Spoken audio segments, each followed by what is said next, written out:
Water is virtually everywhere, from soil moisture and ice caps to the cells inside our own bodies. Depending on factors like location, fat index, age, and sex, the average human is between 55 and 60% water. At birth, human babies are even wetter. Being 75% water, they are swimmingly similar to fish. But their water composition drops to 65% by their first birthday. So what role does water play in our bodies? And how much do we actually need to drink to stay healthy? The H2O in our bodies works to cushion and lubricate joints, regulate temperature, and to nourish the brain and spinal cord. Water isn't only in our blood. An adult's brain and heart are almost 3/4 water. That's roughly equivalent to the amount of moisture in a banana. Lungs are more similar to an apple at 83%, and even seemingly dry human bones are 31% water. If we are essentially made of water and surrounded by water, why do we still need to drink so much? Well, each day we lose 2 to 3 liters through our sweat, urine, and bowel movements, and even just from breathing. While these functions are essential to our survival, we need to compensate for the fluid loss. Maintaining a balanced water level is essential to avoid dehydration or overhydration, both of which can have devastating effects on overall health.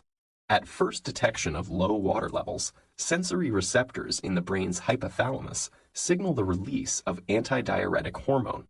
When it reaches the kidneys, it creates aquaporins, special channels that enable blood to absorb and retain more water, leading to concentrated dark urine.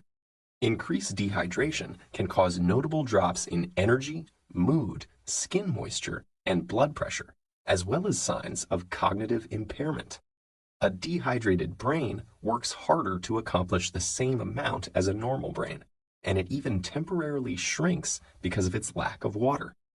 Overhydration, or hyponatremia, is usually caused by overconsumption of water in a short amount of time.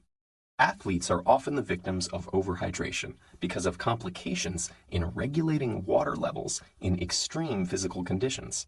Whereas the dehydrated brain amps up the production of antidiuretic hormone, the overhydrated brain slows or even stops releasing it into the blood.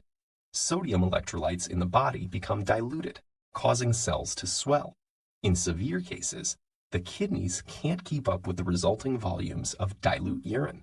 Water intoxication then occurs, possibly causing headache, vomiting, and in rare instances, seizures or death. But that's a pretty extreme situation.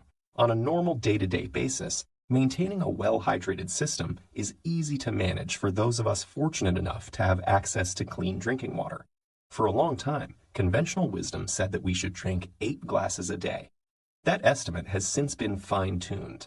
Now the consensus is that the amount of water we need to imbibe depends largely on our weight and environment.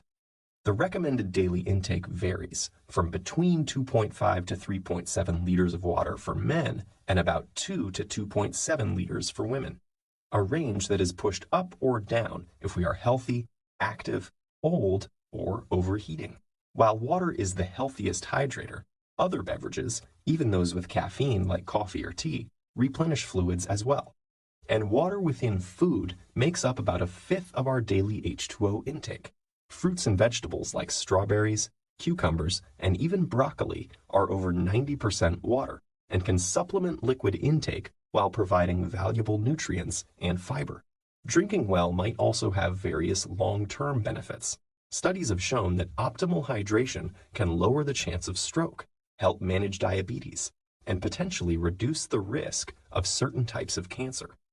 No matter what, getting the right amount of liquid makes a world of difference in how you'll feel, think, and function day to day.